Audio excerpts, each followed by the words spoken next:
was the real regime almost. Oh, hell no. They're talking about me. All I needed was one ball. The science of training. And I know you don't think it's a sport. What's up, Mike? What's up, stud? How you doing? Good to see you. I'm doing good, my man. It's always good to see you. I always look forward to our conversations, man. Well, you're a research genius when it comes to this stuff. You've done your diligence on the world of health and fitness and bodybuilding, man. So big props. I appreciate that, bro. I appreciate it, man. Most don't. Most just kind of go into it. Well, gotta try to do your best, I guess. You've had a good. You've been okay with the year? Yeah, man. just staying in there, working hard. A lot of people actually started working harder in the pandemic. They had to adapt and get smarter and think, how can we make this? How can I survive during this craziness? Exactly. So I like that. I like that we had to get forced to do something like that and go outside of our comfort zone. Got it. Well, first of all, how you been? And how was because last time I came to your house, that was right before the pandemic. We were shooting film, and then we had a sit-down interview, and then like a couple of months later, like maybe like 3 or 4 months later, the pandemic hit and everything got shut down. So how was that time for you when it all happened? I'm okay. The family's okay. Obviously, with the newborn, it was actually, in one sense, it was pretty cool to be able to be with my son, my newborn, so much and be at those moments. So that was a plus. And then I love the fact that I had to think outside the box to continue forward, mostly because all the movies got shut down and especially out here in California. California is even harsher than anywhere else, I think, with the shutdown and lockdowns and people's personalities and stuff when it comes to this whole COVID thing. So it was tough out here, but we survived. By the way, I also want to ask you, did having a son, did it affect you in any way, change you? A lot of people have different experiences when they have kids, They say the whole life changes. Was that the same for you? Tremendous.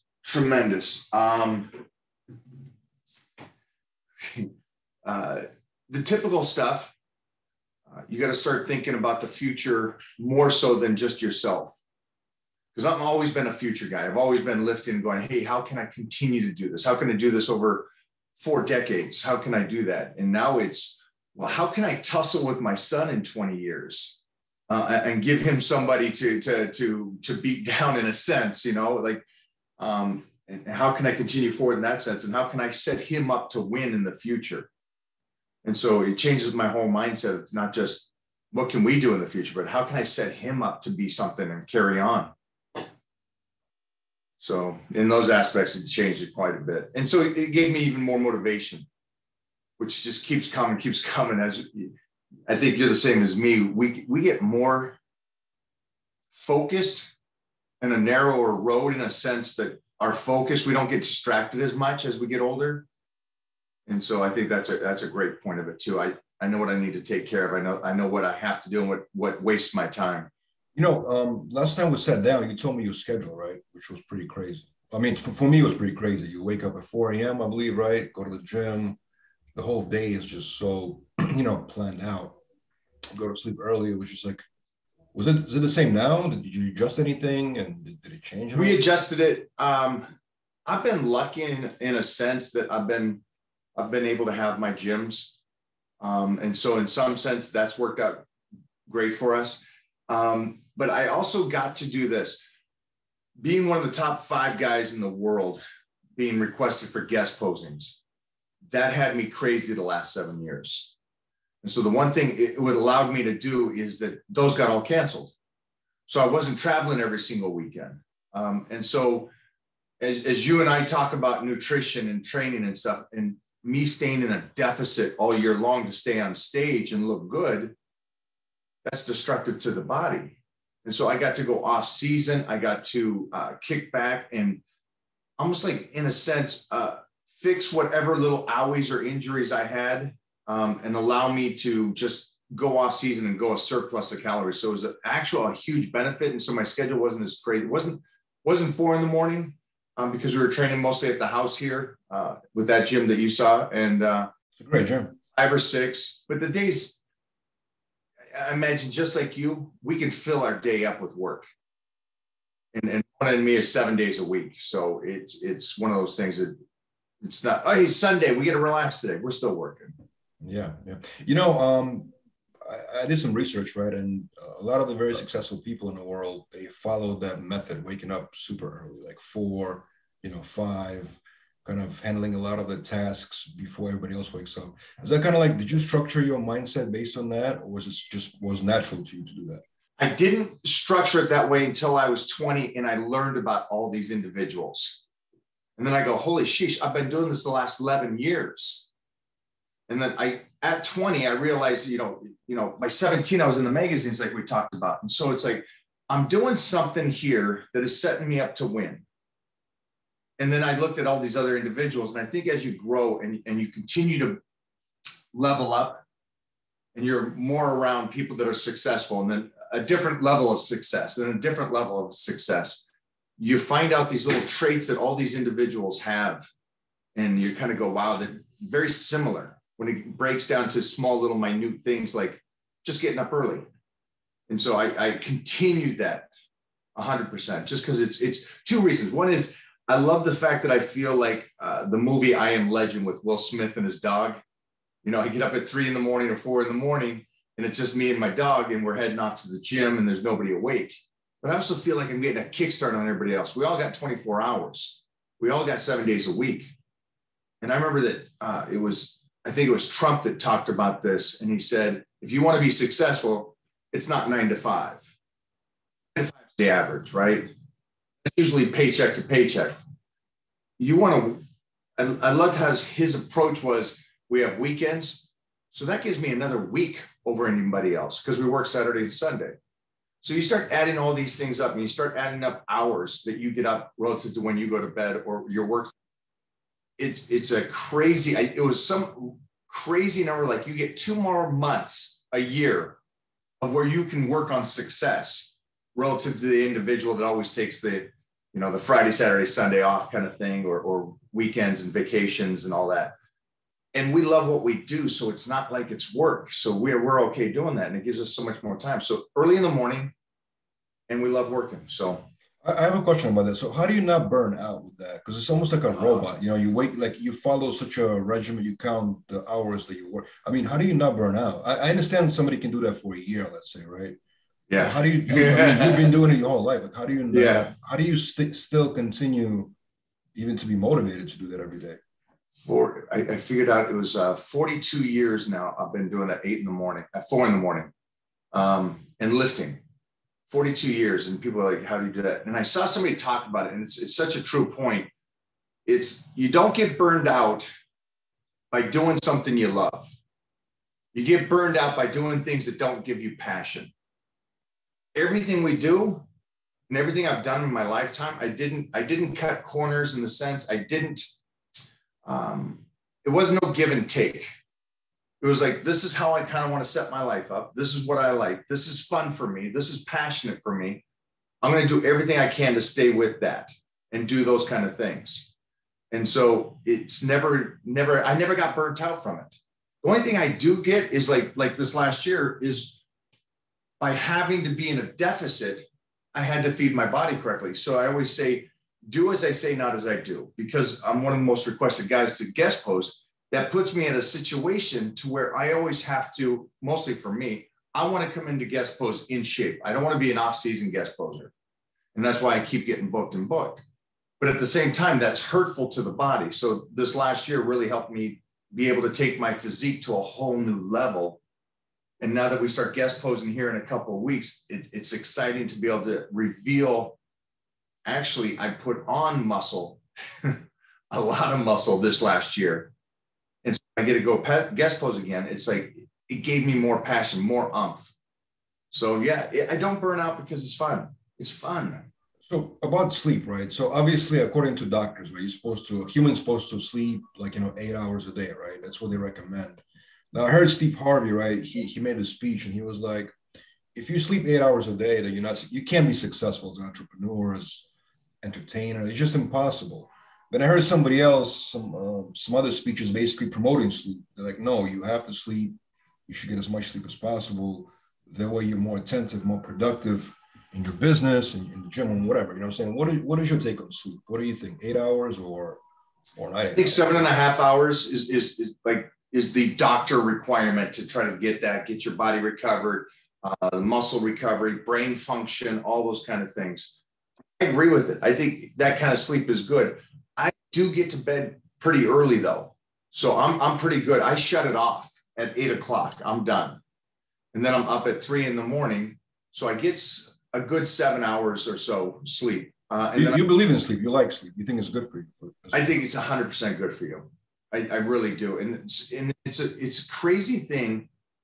Like if I'm working with somebody on nutrition and I can have them on a great nutrition plan, a great training plan, everything's perfect. Everything's perfect except their sleep.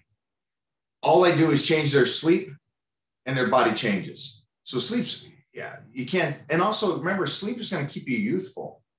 There's a grind to that. You start skipping sleep, but you got to schedule it in like anything else. I can shut off the TV and go to bed and shut off my mind at 8 o'clock. I'm done. And I had a friend come over. He's funny. This guy's coming over. We're going to do this huge lecture this next day. And he just gets over there like around 7:40 and to the house. And he talks about this when he went on stage because it was like, all right, you're here. All right, take care. I'm going to bed. It's schedule. You schedule it, you schedule. I'm not staying up and talking and partying with him. I'll see him the next day on the schedule. So that's how I'm pretty regimented that way. So what about like, do you meditate? Do you do any type of like mental exercises or breathing exercises? I do. If you ever seen me work out, that's my meditation. It's a calming battle, almost like a peaceful warrior in a sense. I love going under the weights, and I can turn it on and turn it off, a switch. Being an athlete my whole life, gladiators until mid-40s, it's one of those things from young teenager, not even teen, prepubescent, doing martial arts and competing to now. I can get under the weight and shut off everybody else outside of it without music and still be in my head listening to what the voices are saying. And so that's my meditation. And I actually love that meditation. I love the battle of the weights and getting into that fight. Relative to, I ask my training partners not to cheer for, you know how, come on, let's go. And say nothing. I want nothing. I'll get this myself. And that's just me in my head. And it's a very important thing. So if you can't meditate while you work out, get some kind of medication or alone time to where you can veg and just kind of prioritize what's important, clean out the mind, get rid of the negative, put some positive in there. Have you ever dealt with anxiety? Like it seems like you know, this is your kind of meditation. The gym kind of clears everything for you, right? But one of the biggest questions we get a lot of emails about it, people dealing with a lot of anxiety right now, especially right now. But I mean, I think it's always been the case. You know what I mean? Like people deal with negative thoughts, anxiety, financial problems, kind of builds up. So that's why some people can't even go to sleep at night, like just the way you do. You know what I mean? Have you ever dealt with anxiety or just for the mind that's been like, or even depression in your whole life? Did that ever happen? Yeah, I got pretty depressed when I lost my mom. I lost my dad prior to that, but I tried to do the tough guy thing. That's life. My dad passed, move on kind of thing. And then I lost my mom, and all the emotions of not dealing with losing my dad and losing my mom crushed me, physically crushed me. And I was in a bad relationship at the time as well. And so it was just all the mixture of these things. And I dropped, complete depression. The only thing, and I think it was because it was such a habit for me, the only thing I was doing outside of feeling sorry for myself and angry and depressed and mad at the world that I lost both parents, and is that I kept training and eating right. And that was just because of out of habit of doing it for 30 years. So it was one of those things. And I also learned at that point, which was late in my life, I didn't really learn about the point of it's about you making yourself happy. You cannot depend on somebody else. If you're depending on somebody else to make you happy, There's some issues that need to be dealt with. And you got to be able to be alone in a sense and be happy with being alone. Because being alone doesn't mean you're alone. You can be alone with a group of 10 people because you're dealing with stuff. And so it was one of those things that I finally dealt with issues for myself at that time when I lost my mom. And then I pulled myself out of that depression with time. And I really understood this, which I hope everybody out there listens to this. Don't rush it. Don't do this stupid thing that I did with my dad going, hey, that's life. Oh, well, it is what it is. I hate that saying. It is what it is. No, it's my dad. He's a superhero. I should have let it out. I should have talked to her. I should have been emotional about it. And then when my mom did it, I'm glad I did it. And I'm also glad that I didn't depend on anybody else to come out of that. For me, I'm glad I didn't. I'm not saying that for anybody else. If you're dealing with depression, talk to somebody, have somebody there for you. But I'm glad I did it with myself because I needed to at that point when I was getting up in age. And then I didn't deal with that aloneness or anything like that. And so that was one of the biggest things that I think with anybody right now going through depression or going through with anything, talk to somebody. Don't do this whole I'm a tough guy kind of thing. I don't need to talk about it. Well, you part of the industry, Mike, that's actually very kind of like a macho driven industry, right? I mean, you're looking at muscles, right? It creates a tough exterior, right? Even in somebody like you, people don't expect you to be vulnerable.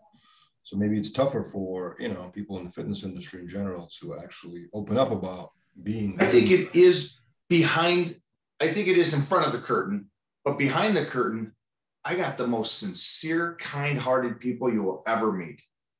One of my people that I talk to is like Ed Cohen, the greatest powerlifter in history.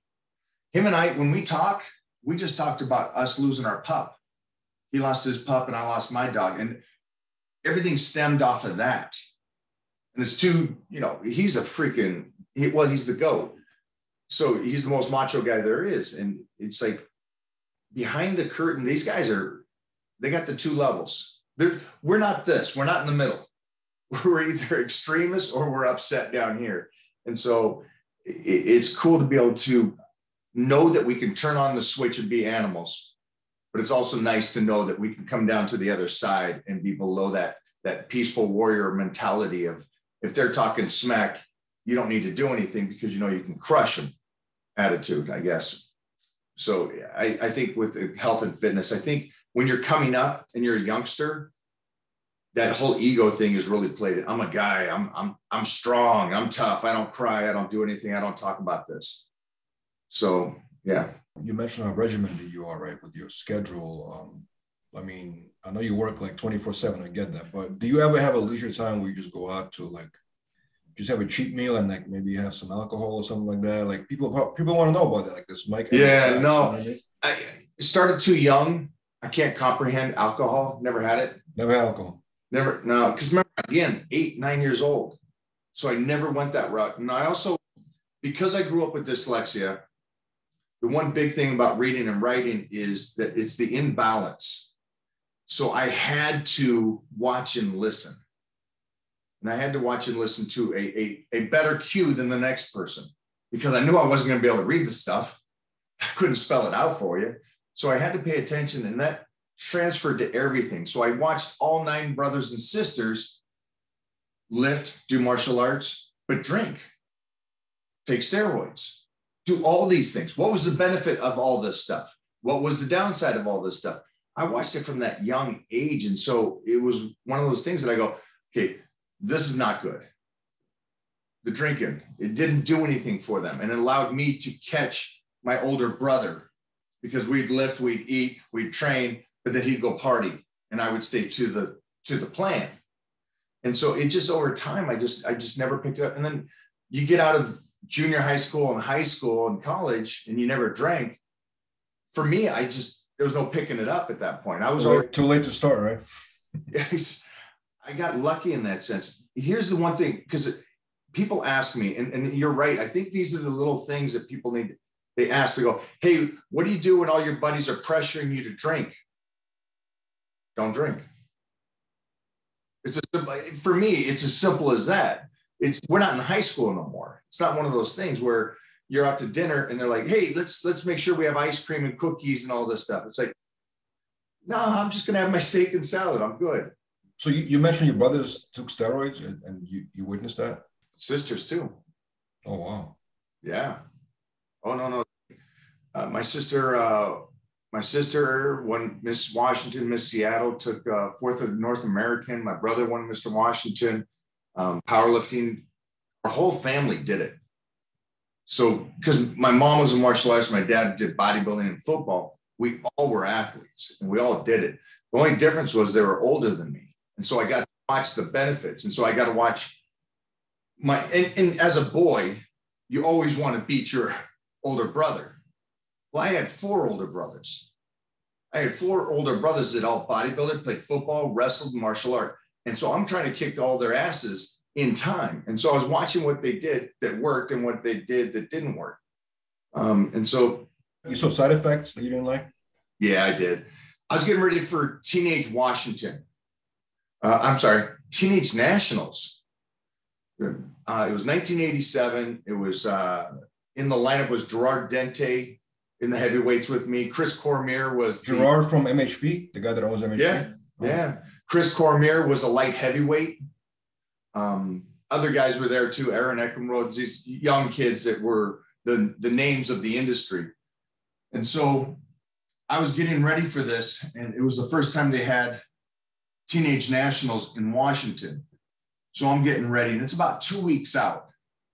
So everybody's telling me, you're not going to win this show. You can't compete against these kids. These kids are, whatever. They're doing stuff. And I'm like, whatever, I'm going to do it anyways. I'm going to compete. Now, to set the story up, it's the visual thing. If you're around yourself every day, you don't see yourself change much, or your significant other change much. So I'm living at home, obviously, and I got my sister there, who was this long blonde-haired bodybuilder, very sleek physique that won Miss Seattle, Miss Washington. So the problem was that I would see these people every single day. And one day she cut that long blonde hair and dyed it black and short. Now I'm in the gym. It's about a week out from the show. I look over and I thought I see a teenager that I'm going to compete against. He's got traps up to the ears, these 26-inch legs. I'm like, holy sheesh, that's a big kid. Turns it around and it's my sister. I didn't even realize, looking at this, the transformation she made by getting on it. So we can all agree steroids are an amazing thing, but we can all agree that it changes you dramatically. And so without me even seeing this or the day-to-day thing, that shocked me till today. The transformation from this beautiful girl, blonde, long hair, almost like visual twin, and to this champion bodybuilder, but at the same time, it just changed her completely. And so I was like, that's extreme. And so by watching that, or watching my older brother get better than me, and then me close the gap. He gets better than me, then gets off it. And I keep closing the gap. I'm the tortoise, moving real slow. But each jump he does, I'm closing in. Because on steroids, you know as well as I do, you gain, you can't keep. It loses. Then you go back, and then you go back. And so the slow ride for me seemed like it was the smartest thing for me. And so watching them, alcohol, drugs, anything like that, I stayed regimen. Maybe just because, it's being reported, but it seems like there's been a lot of deaths in bodybuilding. Wow. 2020, even this year, guys die like in their 50s, late 40s. I don't want to mention any names, One of them was just a couple of them were my friends and stuff. So yeah. Do you think obviously it's different things, but do you think, if you think bodybuilders, should be in a healthy side, obviously, even though it's an extreme sport, I get that. But do you think it's anything to do with a lifestyle at all, or is it just a coincidence? I think it's a harsh reality. The ultimate goal for all of us is to be as healthy as we possibly can. That's the ultimate goal. But the other side of the desire to be the greatest, It's pretty powerful. And so a lot of these guys, the power to be the greatest makes you do stuff that you probably don't want to do. And as you and I know, because we're behind the curtain, we talk to a lot of these guys, and a lot of these guys aren't happy having to do what they have to do. But to be the greatest, you kind of have to go down that road for a lot of people. And so, yeah, I don't think it's a coincidence. I think it's a lot of abuse. And I think anything like that is, to that extreme, it's risky. But again, I'm not one to judge anything. I've never, whatever you want to do, that's the funny thing. Somebody commented the other day and goes, how are you friends with, I forgot who I was with. It wasn't Rich, because I was an old one, but it was somebody else that does stuff, chemicals. And they go, how can you be friends with them? And I'm like, what are you talking about? He goes, well, he does steroids. And you go, you don't. I've never claimed anything about disliking people or saying don't do it. I've never said anything like that. In 40 years, being in the magazine since 1987, there's not one article of me downgrading somebody for doing something. Whatever you want to do is great with you. It doesn't interfere with my life. I'm not gonna chalk it up to he's better than me because of that. I'll keep competing. I'll keep doing my thing. And so it's, yeah, I think people misunderstand you sometimes. You never preached anything to anyone. Like, I've never heard you in any interview say that this is the way to go. You always just talk about your personal choice. I never, you know what I mean? Like, I think people just, I think in today's world of social media, just everybody wants to hear what they want to hear, but they don't actually hear what you're saying. You know what I mean? You know, not everyone, just some people. 1987's first article. Still have articles today, 2021. You know how many articles were talked about being natural? One. It's not me that talks about it. It's society.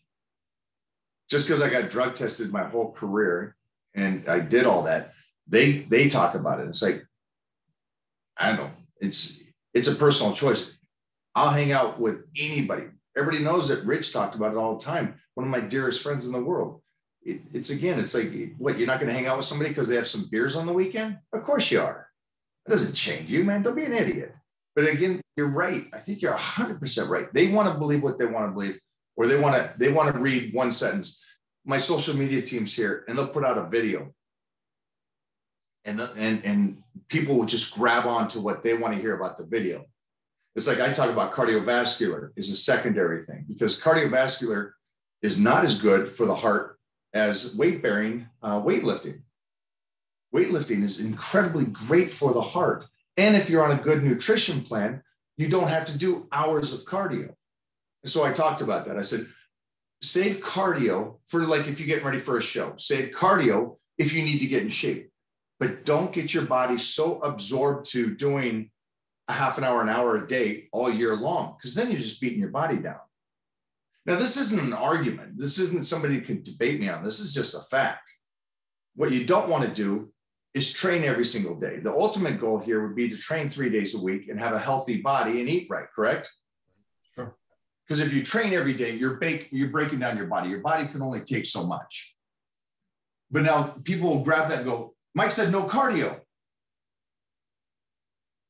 It's like, you know what? You want to go do cardio? Go do cardio. Come back in 5 years when you're softer, skinnier, fatter, and you got bad knees and elbows and shoulders. It's like they take what they want to take and then they run with it, which is a scary thing.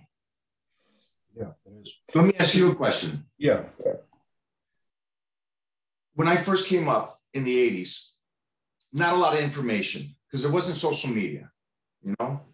There wasn't internet, you know? So I learned from the guys I was around, which was lucky enough to be the greatest powerlifters in the world. But with that being said, it seems as though people really tried to understand and dissect what weightlifting was like. And then in the 80s and 90s, we were pretty healthy. Society was healthy. They were making movies about staying alive and being health and fitness and yoga and jazzercise and all that. Why was so much more information today? Is society getting dumber about health and fitness instead of smarter? Or do you think they're not on a majority? I don't know, Mike. I think there's just honestly, it's just a lot of information. And sometimes it's about, filtering the information. You know what I mean? And I think people sometimes don't know how to filter their information.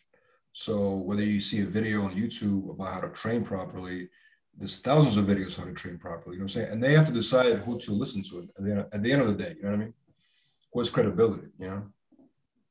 It seems as though, like we said, is anybody can be a social media star without doing any work in the trenches.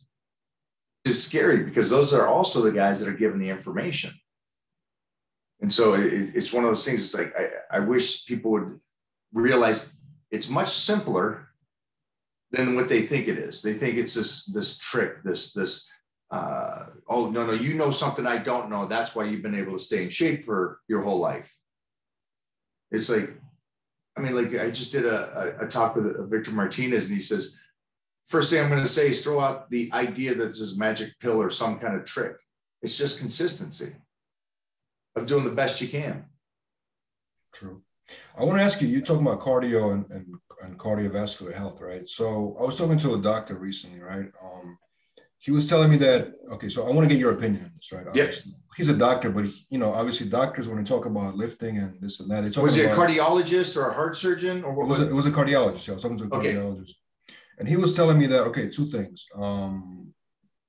Heavy lifting over a period of time, long period of time is not great for you, for your heart. He said that because actually the heart can actually grow also, like just like a muscle can grow, you know what I mean? And second thing is, it's also not good for your blood pressure. He told me a lot of bodybuilders that deal with blood pressure issues.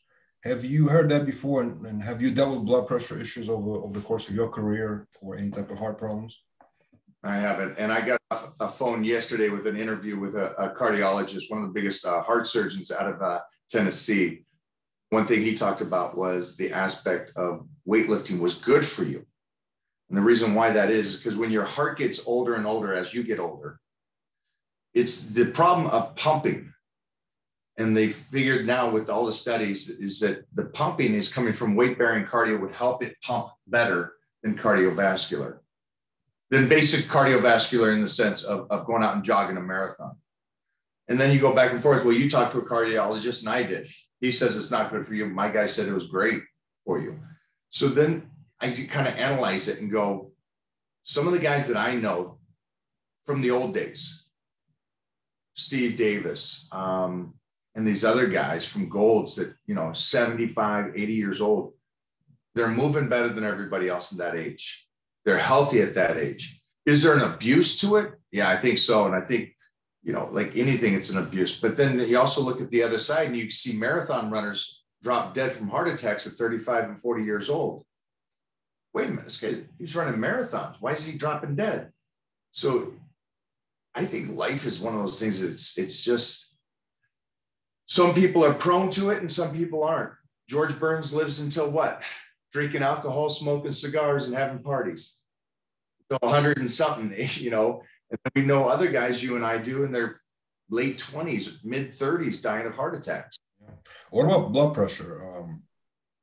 Your blood pressure was great your whole life? My blood pressure, yeah, I'm extremely healthy, and we just did a video on that. So in our family, I lost my dad from prostate cancer and stuff, and we just went and got tested and did the whole thing, and everything. I'm a healthy cat. But I think that I do the least amount of work in the gym, but still get better.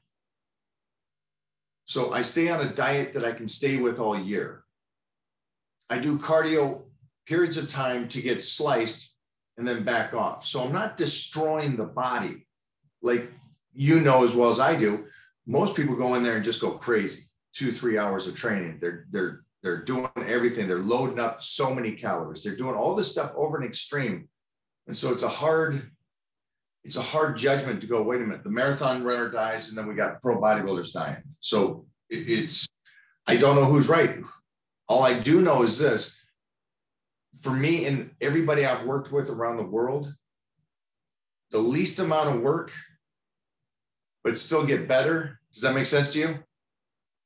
It's not about going in there and being a beast. Like we go back to the guy being tough because his dad died. I'm tough. I don't have to do it. I work out 3 hours a day. It's not tough. That's dumb. Go in, do the work you need to do, get better, and get the heck out. Or smarter, basically, right? So that's how my approach has always been. So I see these guys and these mid 40-year-old guys now that are talking about health and fitness and what to do. And I could see the chip on their shoulder because they never became a successful bodybuilder. They never got, magazines and guest posts. They didn't get all that stuff. So I see them very angry, but I also see their bodies deteriorating and getting smaller. But these are the guys that are out there giving lectures about how to do health and fitness. And that makes me ill compared to like somebody like Stan Effernan, who's still healthy as can be. These guys that are doing it and doing it right relative to these other guys that are doing it wrong. It's a tough world we live in with social media because you get both sides of it. And it goes back to what you said. Who do you listen to? And I don't think society is in the position. It's not as easy. If you look at a billionaire, he's done it, right? Good job. He's great. In health and fitness, they look at these guys that did it 10, 15, 20 years ago. And there's a picture of them 20 years ago, and they're on stage and they're a shadow of themselves. And they're talking about how to do it. But the kids don't look at that and go, well, wait a minute. I'm missing one thing. I get it. He was good. Why isn't he good? Because I think most people want longevity now. Or at least the people in my world does. Which one person do you think influenced you the most in the fitness industry?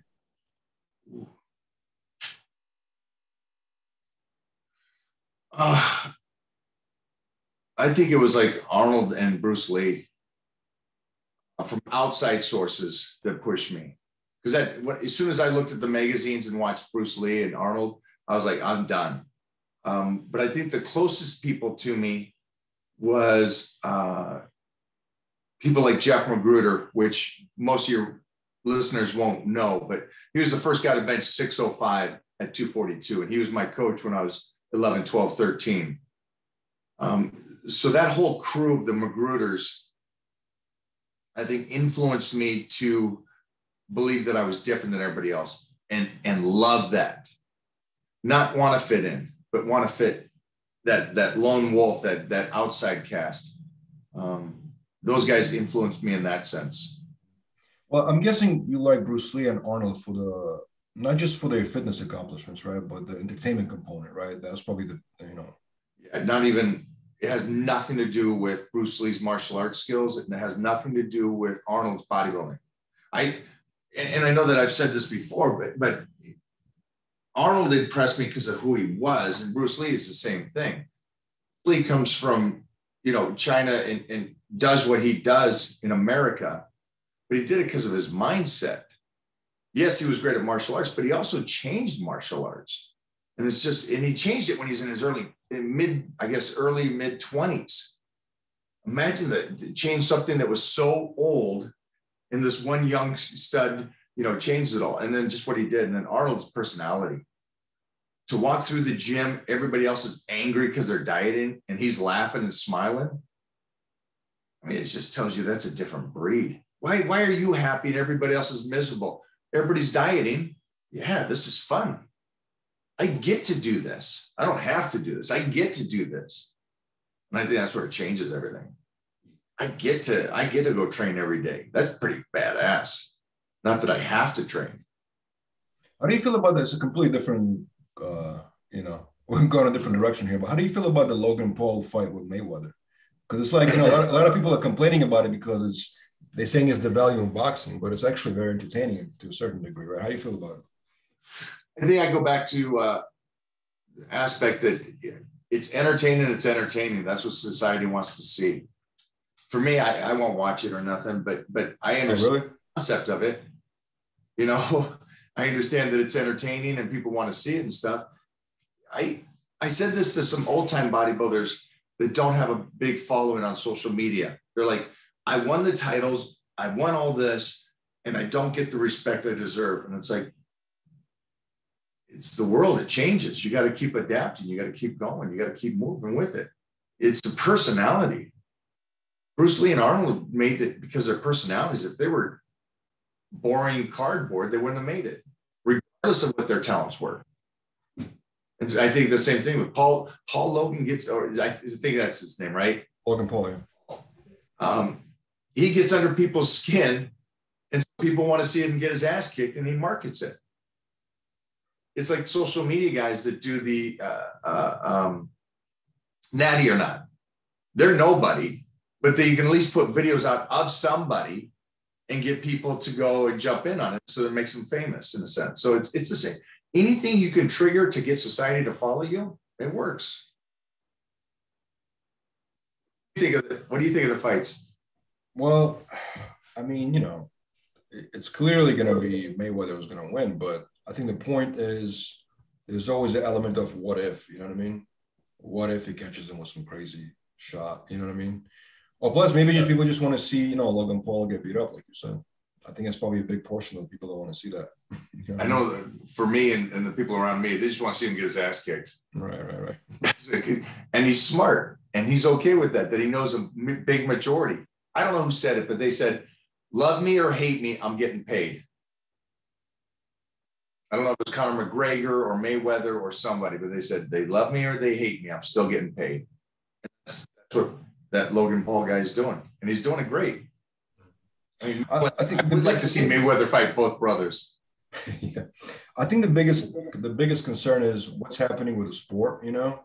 Like you often hear, like people always say it's bad for the sport, it's bad for this.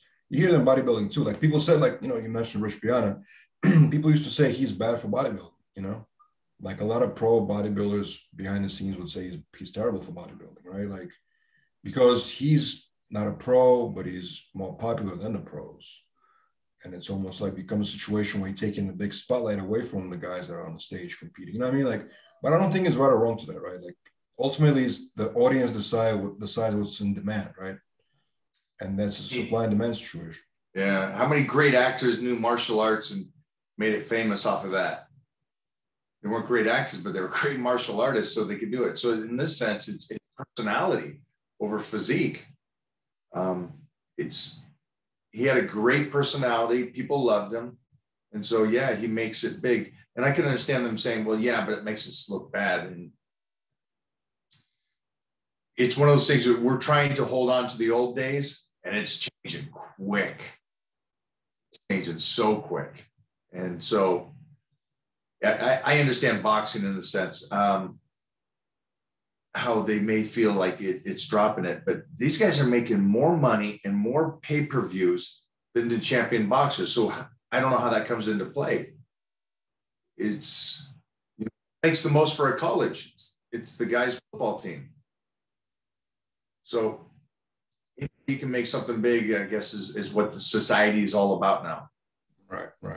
Well, how do you feel about the pro bodybuilding right now? And, you know, Big Ramy winning Olympia. What do you think is gonna do you think it's gonna take, you know, in the direction of mass monsters again, or how do you see the future of the Olympia going? I think he looked great though. So I know mass monsters, but I think he had shape too. I think he looked great, and he's such a kind soul. You know, skip being a kind person. I can just stand around him and you can just feel he means well in life. And so I like the aspect that he got his. But that whole top class, you know, all those guys, I love all those guys. They're good people. They're good representation for bodybuilding. I think that the other sides, their society is more. I don't know if the numbers show it, but it seems as though society really loves the classic more so than the main class, I guess. What do you find? It's definitely very popular, the classic, but I think Men's Open still generates the most views when it comes to the ratings, you know, just because it's the, you know, the freaks, it's the ultimate factor. Yeah. You know? So, which personally, I never saw a problem with that. You know, a lot of people complain about the aesthetics, but I feel like, you know, you want to see, you know, a spectacle of some sort, you know, so that you seeing that, you know what I mean? Yeah, man, my first Olympia back in the days, it's like seeing Lee Haney, you know, come in and do what he did, being the first really big guy with shape. was like, I guess that's that same discussion now. But that was over 25, 30 years ago. So I'm okay with it going the way it's going. I love muscle. So obviously superheroes, those guys look like superheroes to me. So I love it. I love that they're monsters in that sense. And then at the same time, I'm cool with they got classic now and everything else. And then the girls are coming back. I'm actually going out next week to have dinner with Jack Wood. So I'm excited to find out what's the future for this whole thing. Speaking of superheroes, I don't know if you heard Chris Helmsworth, the Thor, the actor. He made some comments recently saying that because of his physique and his love for muscles, just like you, he's not, being respected as much as a serious actor because he likes bodybuilding. It was a big headline actually. It was like I think a couple of weeks ago. It made the news. What do you think about that statement? And do you think Hollywood embraces muscles? Because you in Hollywood also, you do roles. Yeah. That's a shame because I've seen him do other things and he's great in it. I think it's just the individual feels like maybe he's not being taken serious for, because I know he's such a good looking guy and he's an Australian. So I've never met an Australian I don't like. They're all guys, they're fun to hang out with. And so, yeah, it's a tough one because the world of acting in movies and acting, you got stars and then you got actors. Actors are very protective of their craft, where stars, they just jump past everybody. And he's a star. So I could see anybody that's a star that the acting community will say, well, I just saw something similar to that in the sense of not being taken serious is somebody just talked about, Chris Evans didn't act until the fourth or the final Avengers. And I'm like, what are you talking about? And he goes, no, this first three, he was just kind of like just good looking and all this and that. He wasn't taken serious for it. And then it was finally the fourth one, he really dug into his depth. And I'm like, okay, I think that's just one of those things when it comes to Chris is maybe feeling a little bit like he's a superstar and he's overcasted he's not getting the respect from the actors, which is probably just like health and fitness. The bodybuilders feel maybe they don't get respected by the classic guys and vice versa or something. But so what advice would you give to the guys right now? How to make money in bodybuilding, how to succeed in the fitness industry, how to really, even not being rich, but just being stable. You know what I mean? Like, what's the right moves to make? Do not be an echo. Do not be an echo is the first thing. Do not mimic somebody. First off, you're going to make money for a short period of time until everybody kind of goes, dude, you're repetitive. You just say the same thing this guy says, that this guy says, that this guy says. You got no mind of your own. Then I also just 100% give the bird to everybody and be you. Honestly, be you.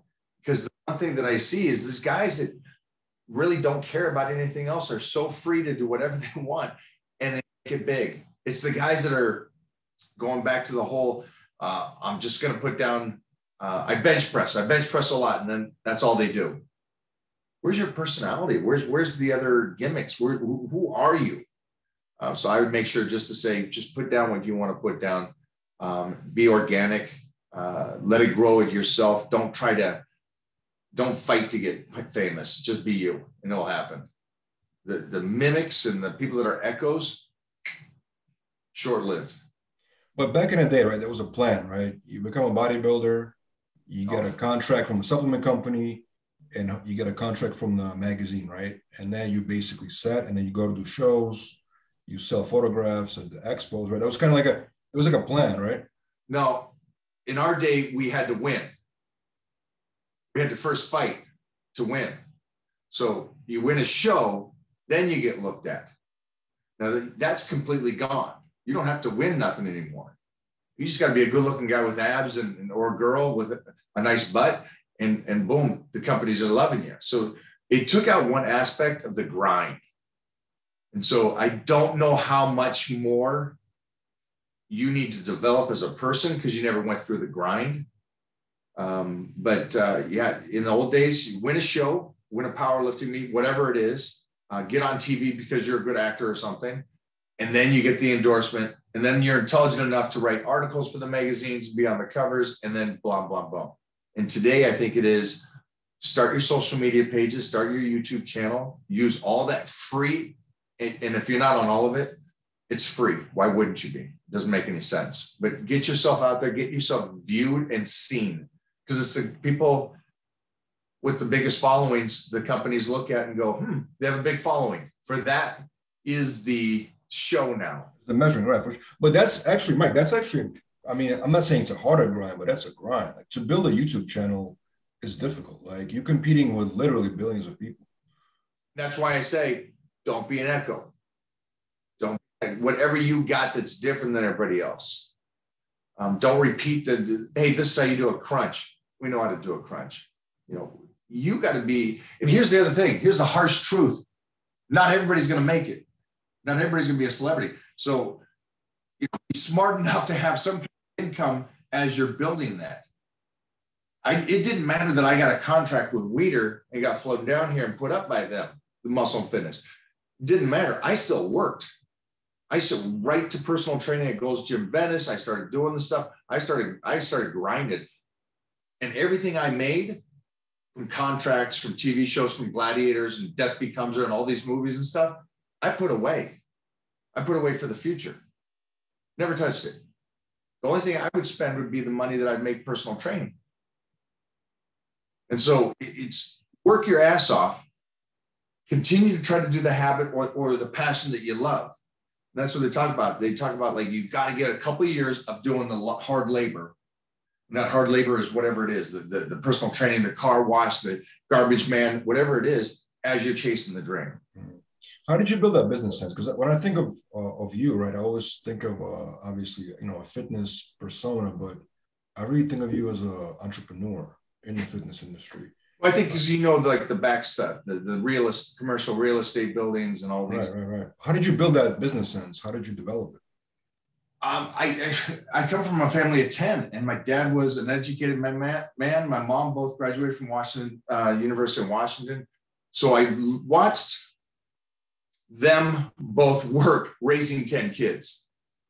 You know, people today, we got one kid, and, you know, it's like, I can't fathom what it's like raising 10 kids.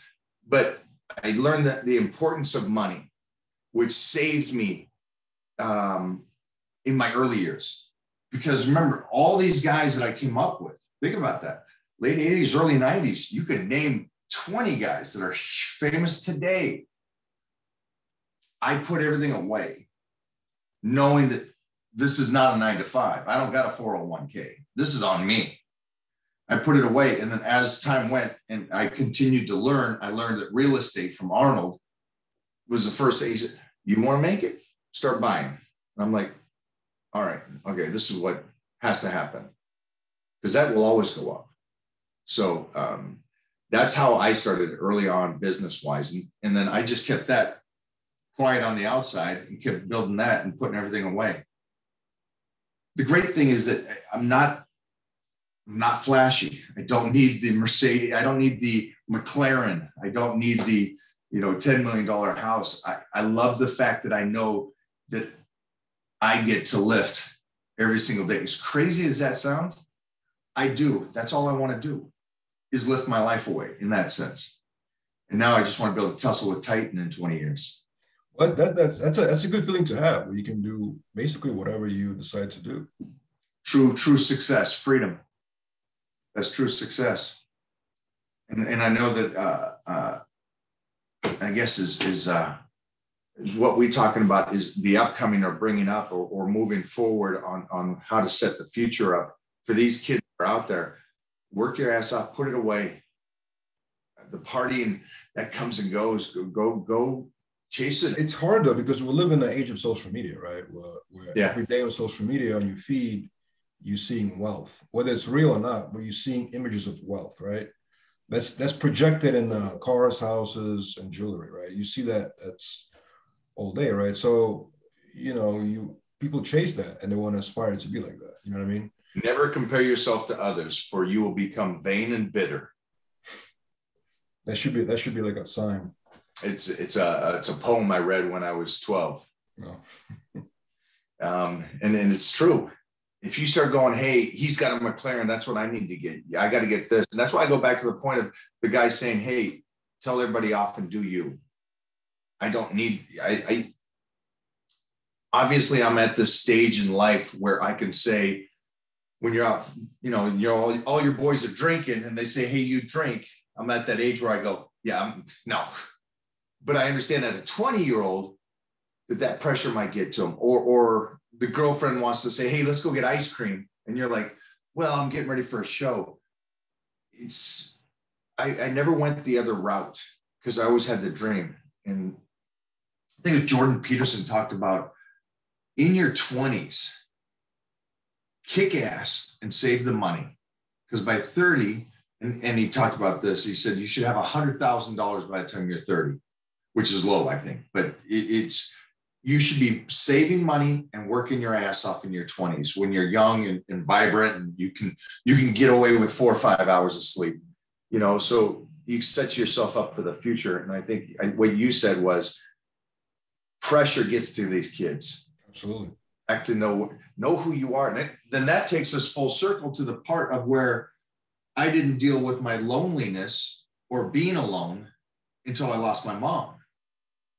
And so it's like these kids right now, if they're listening to this, if they take anything away from this, skip not doing cardio, skip, whatever this is, or with your boys, deal with the fact of that you can be alone and be your own man or woman and decide what you really want. And don't get peer pressured from what social media shows you, or you'd be chasing a nasty ghost. I definitely agree with you, Mike. It's just, I feel like people have a hard time, really following those words, because it's just, we live in a real world, and it's crazy out there. What would you tell them? What would you tell them about peer pressure? I would tell them the same exact thing as you.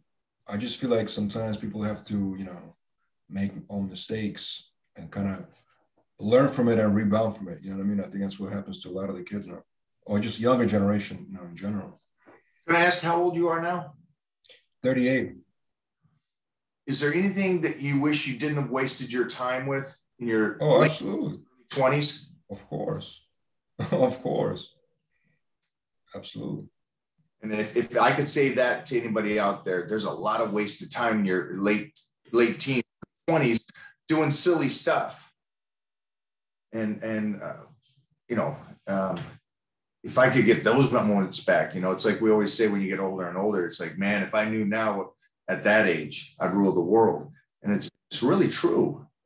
All those cliches that the elders would tell us, all those things were true. It's like, don't waste that time when you're your late teens, early 20s. Kick ass, stay true to the business. If your friends are out partying, let them party. You go do your thing. They'll come around later when you freaking be in success. They'll be like, geez, how'd you do it? What do you mean? I stayed to the path. It's very common nowadays to say things like, get rid of people that don't help you, right? Like, just get rid of the people just using you or kind of with you, but not really contributing to your success.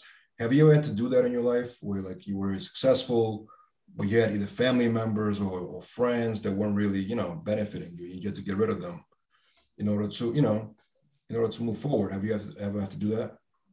Yeah, I didn't do it a lot when I was young. I wish I did. I wish I did that. I wish I cut people off quicker.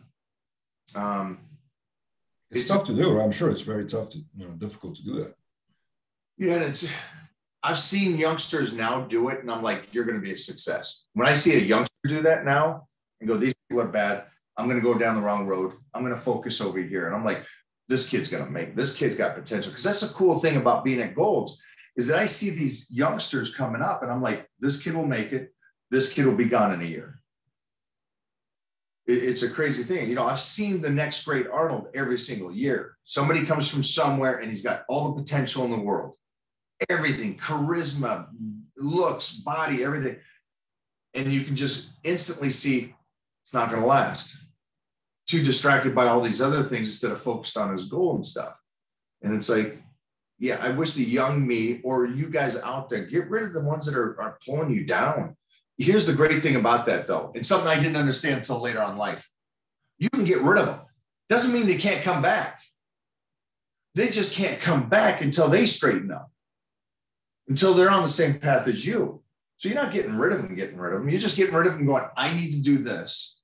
I need to go to college. I need to go get my education. I got to go do this work. I got to do 9 to 5. I can't skip out on this. In that sense. And this guy goes, no. I'm just going to play around and chase tail. You know, so move away from them. Let them catch you back up. It's a tough thing. But it's easy for me now at this stage when people are like, okay, you're just playing. You're just a talker. And then move on. Yeah, that's smart. That's definitely smart advice. So what are you working on right now, Mike? What's the next big thing that you have coming out? I know you have improved physique that you're gonna debut soon, right? I am. When's my I'm guest posing for Mr. Mississippi. We got another guest posing here at the Ropa here, me and Phil Heath. So we got some good guest posings coming up. But I'm really excited. We just finished. Let's see, I got a movie that's coming out called The Manson Brothers, where I play a complete twisted savage. All the characters are pretty twisted savages. I got another movie I just finished called The Seven Deadly Sins, where I play a anime character called Escanor. And he is, again, bigger than life. And then we just got back from Louisiana. We were filming out there for a movie called The Book of Cain.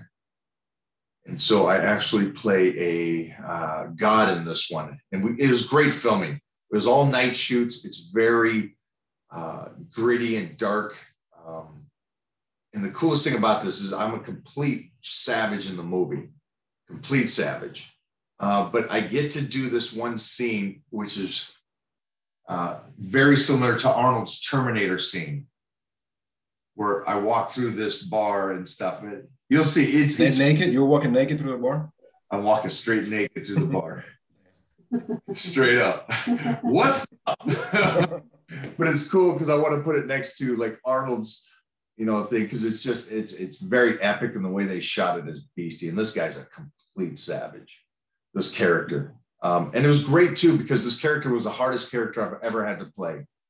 I had to have a Russian accent. So I was in a speech class with that.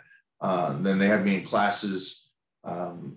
So for hours and hours and hours. So all of this though is great, but we're all leading up to the one thing that we're getting ready for is the TV series that we've been working on for the last year now.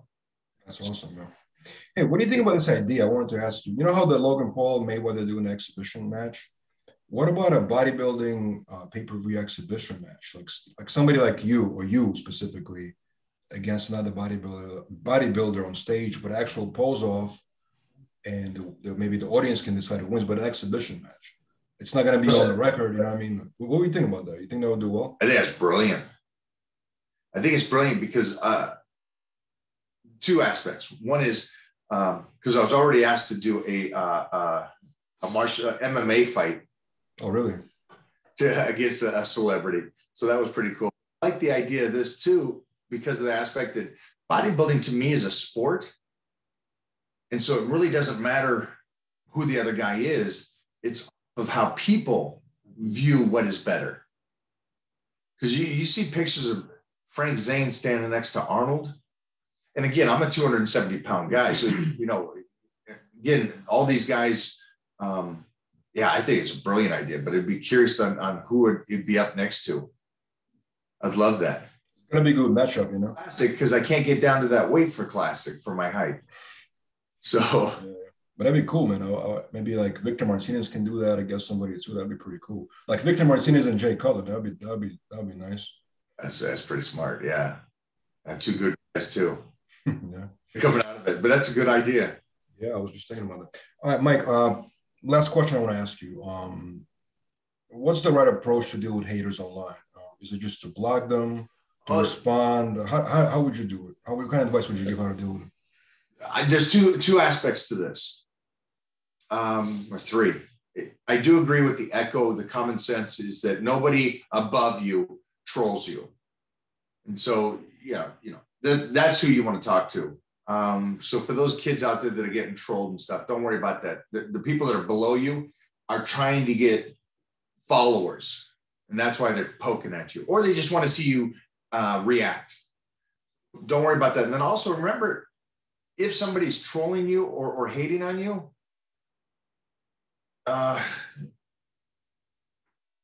for it to absolutely hurt you or make you want to respond, you have to respect the person.